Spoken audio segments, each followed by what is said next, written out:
I want to talk about this morning. Don't count me out. You may be seated in the Lord's presence. Don't count me out. It's been a long week, so I decided that rather than preach this morning, I would take a sermonic vacation.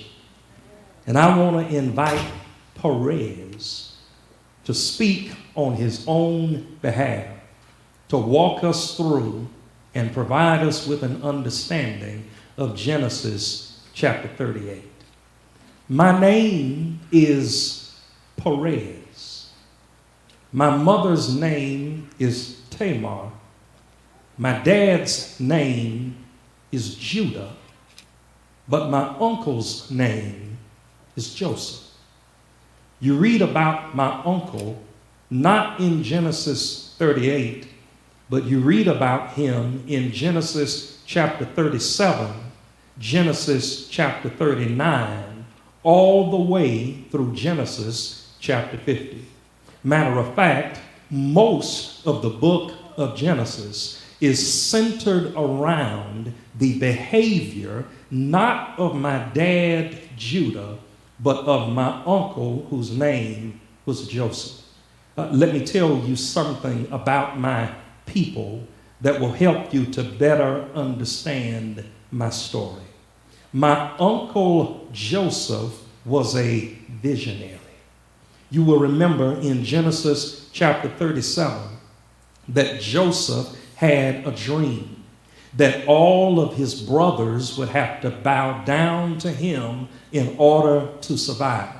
He also dreamed a second dream that his mother and father would also have to bow down to him in order to survive.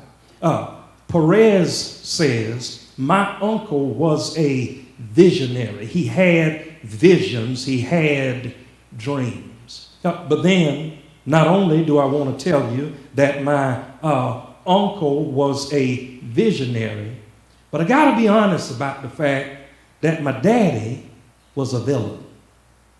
He's not just a villain in Genesis chapter 38. He's a villain in Genesis chapter 37. See, my dad, Judah, and his other 10 brothers hated my uncle Joseph so much because of his dreams until they decided to throw him into a pit to die and then tell my grandfather that he had been killed by a wild animal. They threw Uncle Joseph into a pit and went and had lunch and left him there screaming. While they were sitting there having lunch, they looked up and saw some Midianite merchant men who were traveling to Egypt. My daddy, Judah, said to my other 10 uncles, let's get Jojo out of the pit and sell him into slavery. My daddy was a villain. He took his own visionary brother and sold him into slavery. Well, my uncle was a visionary. My dad was a villain. But then my mama was a victim. Her name is Tamar. She had one ambition in life, and that was to please the Lord. The primary way she saw herself doing that was by producing children who honor God in some way. Judah gave her his firstborn son, but his behavior was so bad until God killed him. Judah then says, I'll give you my second-born son, Onan. And Onan, instead of impregnating my mother, faked his periods of intimacy and refused to impregnate her because he did not want to follow the laws of God. God saw what he did, got angry, and killed him. Then Judah was supposed to give my mother his third son, Shelah.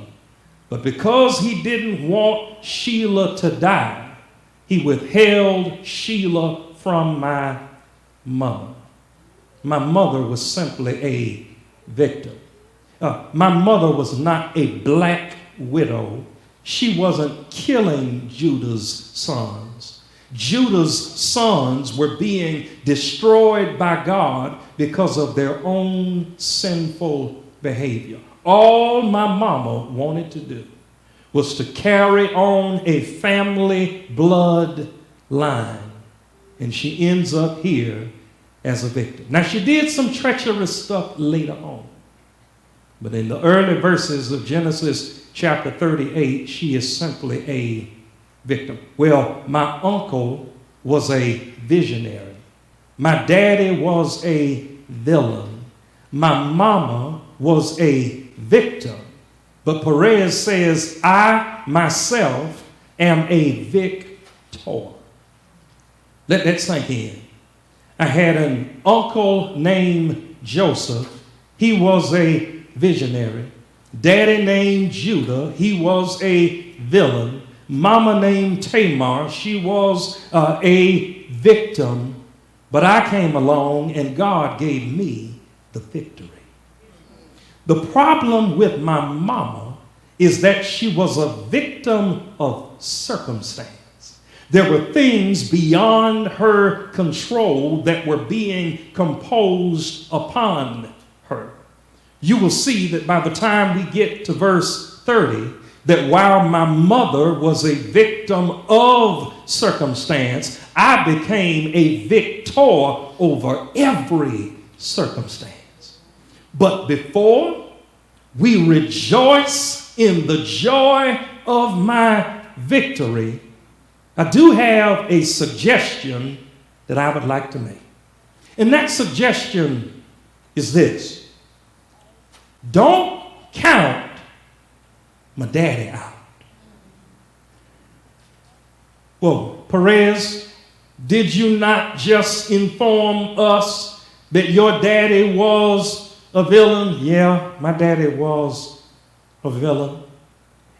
But you want us, you are suggesting to us that we don't count your daddy out. He said, that's exactly what I'm suggesting. Well, Perez, why are you suggesting that we don't count your daddy out? He said, well, all of you in Faith Missionary Baptist Church know some evil people. I said, Perez, this is first Sunday. Can you be a little more specific with the first Sunday crowd? He said, yeah, I can be more specific. Everyone in this room, you know some evil people personally.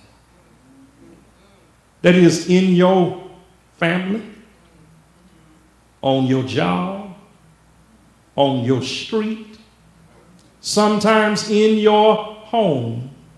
You know some low-down, cutthroat, evil people. Not only do you know some evil people personally, but you know some evil people casually. That is, when you turn on the news, every day, you learn about some new person with a heart filled with evil. I watch a lot of news, not always intentionally.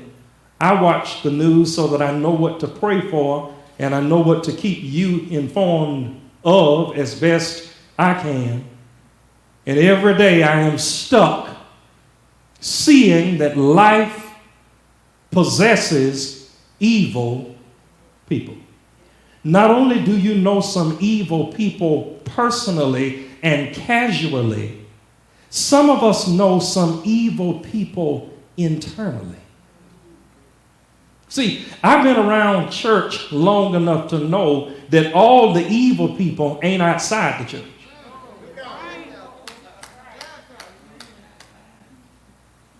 Sometimes people will sit right up in church and go home and do some of the most evil things imaginable. We all know some evil people. And Perez says, Thorpe, if I'd be honest, my daddy was a villain. He says, Thorpe, let me push it a step further. Pastor Thorpe, do you recognize that if you read Genesis 37, skip 38, and read 39 through 50, all you would know about is that my uncle Joseph was sold into slavery. He ends up in the house of a man named Potiphar. Potiphar's wife conspires against him, has him thrown into prison. While he is in prison, he interprets dreams. He is taken from the prison all the way to the palace of Egypt. He started off in a pit. He moved to a prison, but he ended up in the palace.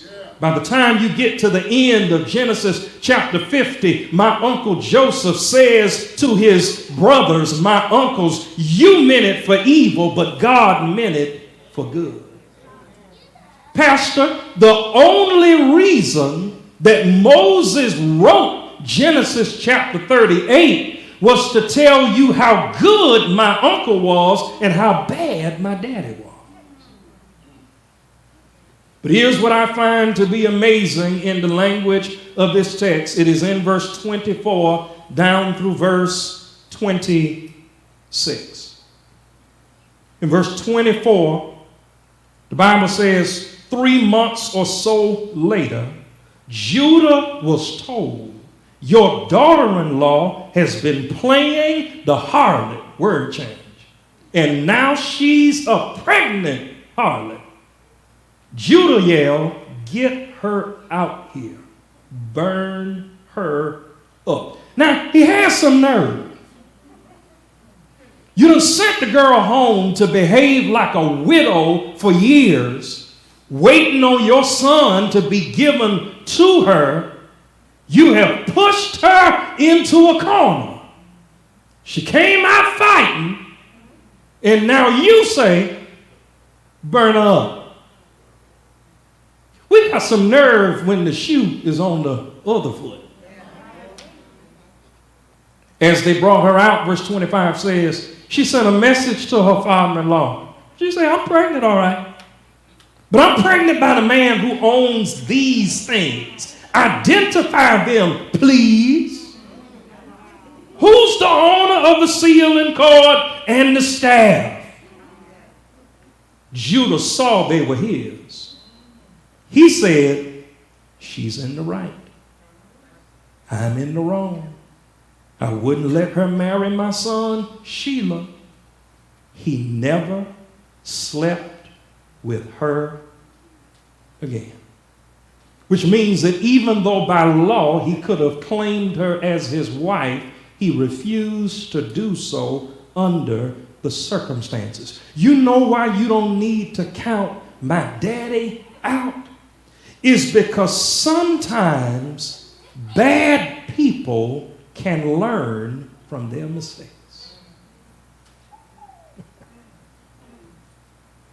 And if you count out all the evil people you know personally and casually, at some point you'd have to cut your own self off. Because we have some evil in us internally.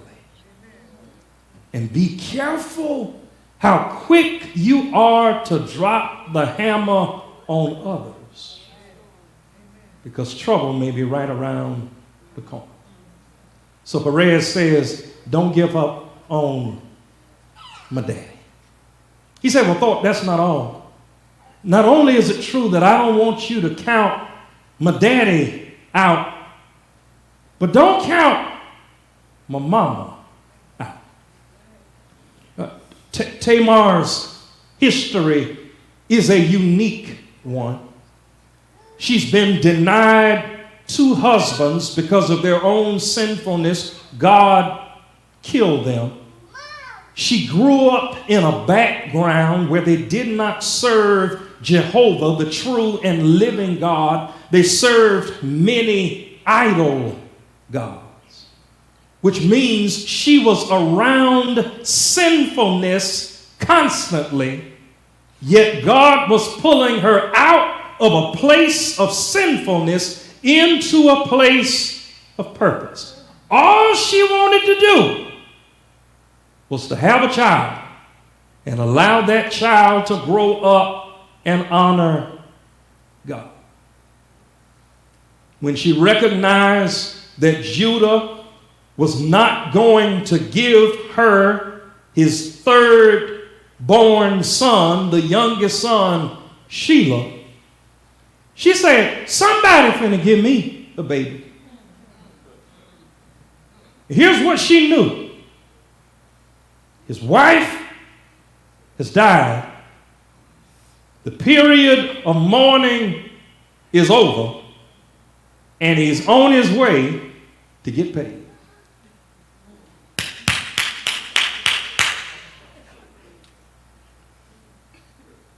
Ma'am, sir, be careful how thirsty you look. Because some folks are on the prowl for thirsty people. His wife died. He's heartbroken. The period of mourning has ended. He's probably lonely. He on his way to get paid. Cha-ching. That means his heart is going to be filled with merriness. He's going to let all of his guards down. He's trying to let off some steam. And he is living in a culture where prostitution not only carried a physical side, but it carried a twisted spiritual side.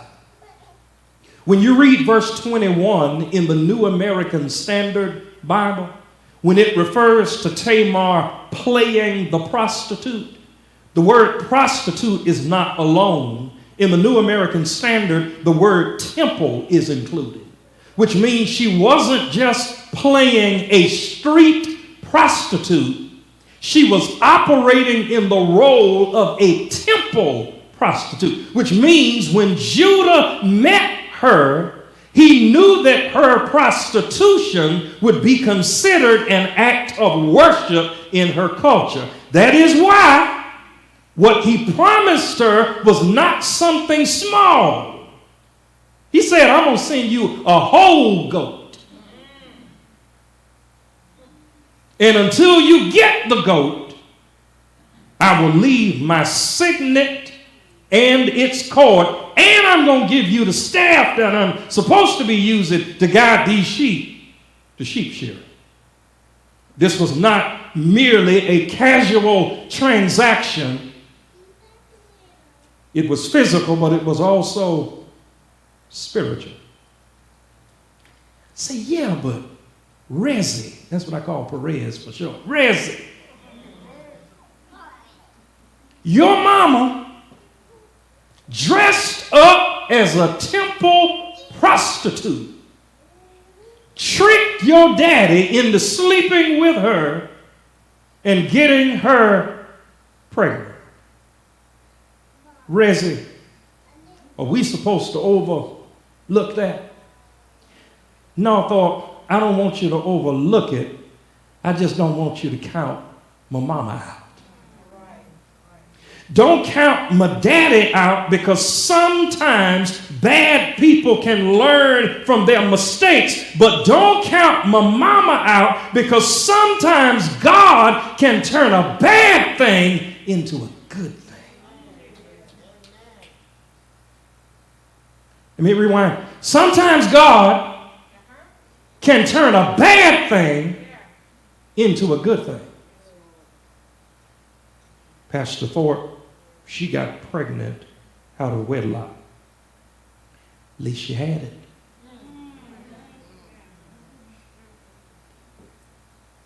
Pastor Thorpe, she got pregnant out of wedlock. How many opportunities do you have? And there's just no exposure.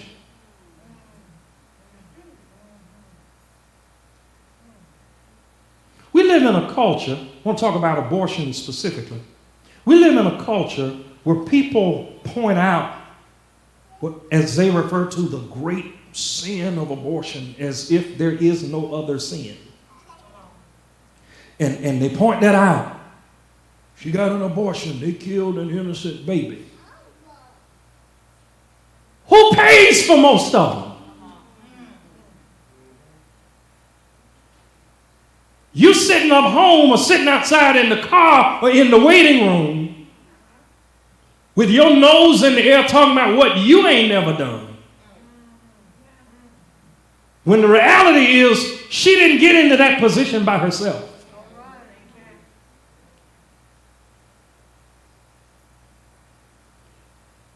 And we got to find ourselves at a place where we recognize that sometimes God can turn what the world would call a bad thing into a good thing. Can I ask you something? What's your bad thing? What is it in your life that you did that you are not proud of?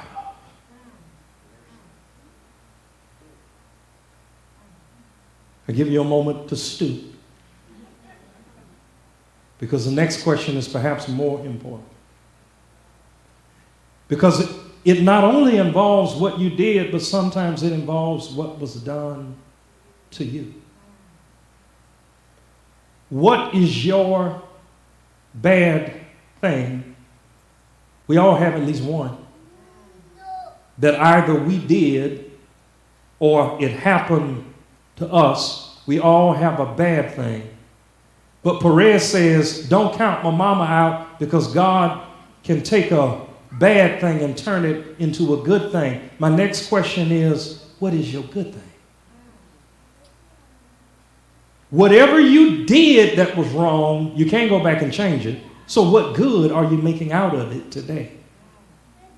The bad thing that may have happened to you, unfortunately, we cannot go back in time and undo history. But what are you going to do so that your bad thing becomes a good thing? And some of us stay gripped our entire lives by bad things because you didn't recognize they can turn into good things.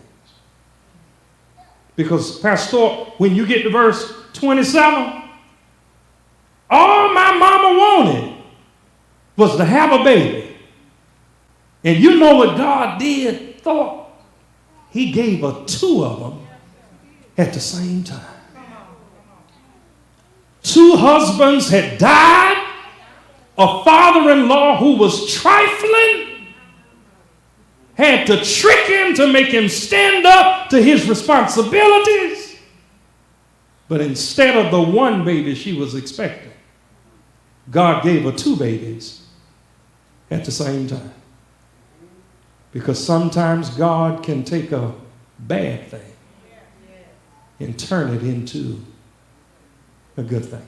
So Thor, I want to suggest that you don't give up on my daddy. Don't give up on my mama. But then Thor, don't count me out. Don't count my daddy out.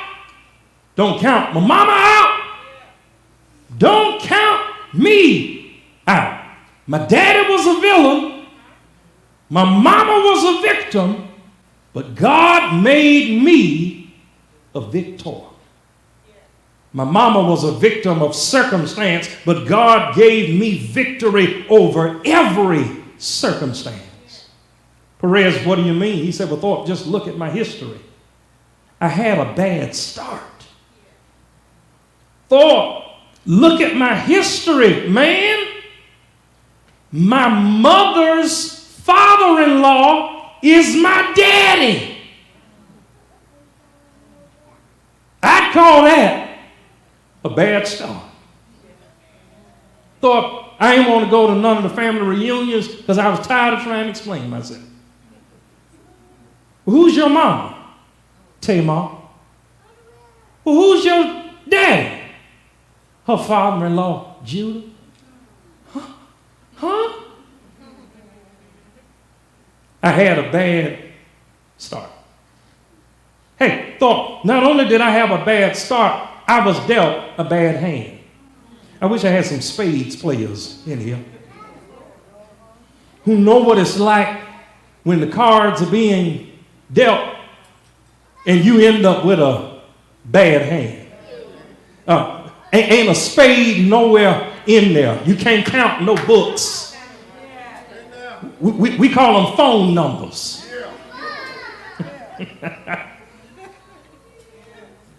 He said I had a bad start, but then I was dealt a bad hand. Thought, my name is Perez. My brother's name is Zerah. And when my mother was giving birth to us, my brother was so anxious to be considered the firstborn until even as an infant, he punched his arm through the birth canal. And the midwife, in order to keep track of which child was the firstborn, she tied a scarlet thread around his wrist, and then he pulled his hand back in. Thought I ended up passing fully out of the birth canal first, but because a portion of him came out first, that meant that he was considered the firstborn. That meant that every right, every inheritance that the firstborn was to receive went to my brother instead of going to me. Because he was my daddy's firstborn son. I had a bad start. I was dealt a bad hand. But here's why I don't want you to count me out. It's because God had a master plan all along. Pastor, my brother's name, Zerah, means bright because he came out. My name, Perez, means breakout because I broke out. But Pastor, if you read your Bible, because this is Communion Sunday, and you get all the way to Matthew chapter 1 and verse 3,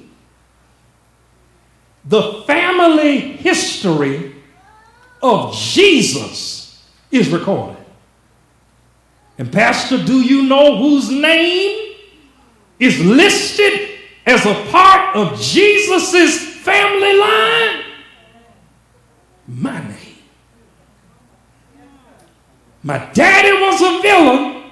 My mama was a victim, but God gave me the victory.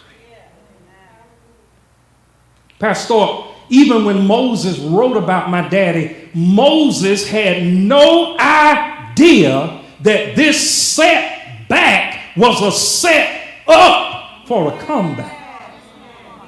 The only reason Moses wrote Genesis 38 was so that people could understand how righteous Joseph was and how evil Judah was. But God can take a bad thing and turn it into a good thing. And God can take a bad person and make them learn from their mistake. What are you getting at? Don't count me out. September 22nd, 1927, Soldiers Field in Chicago, Illinois. Gene Tooney fought Jack Dempsey for the heavyweight championship of the world. Dempsey knocked Tooney out.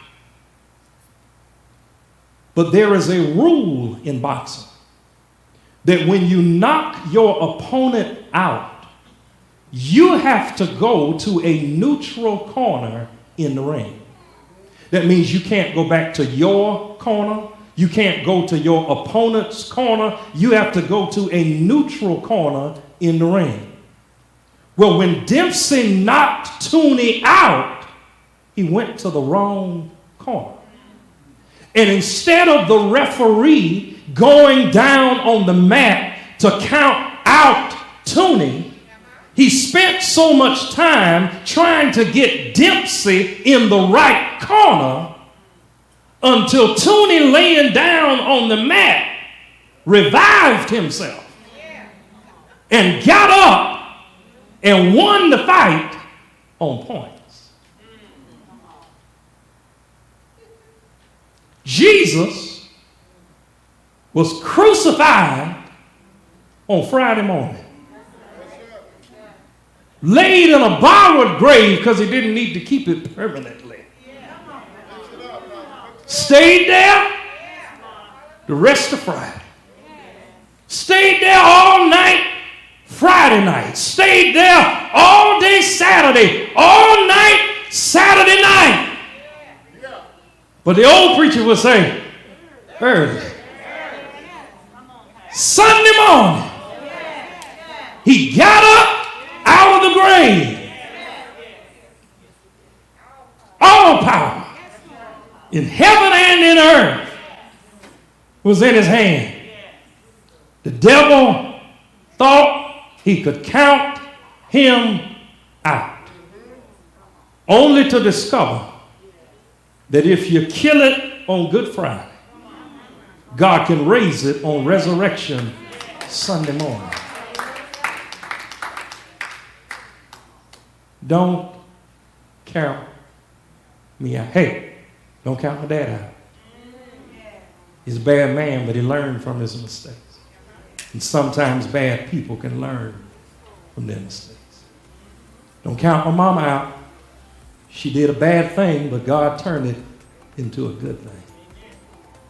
Don't count me out, because God moved me past a bad start, moved me beyond a bad hand, because God had a master plan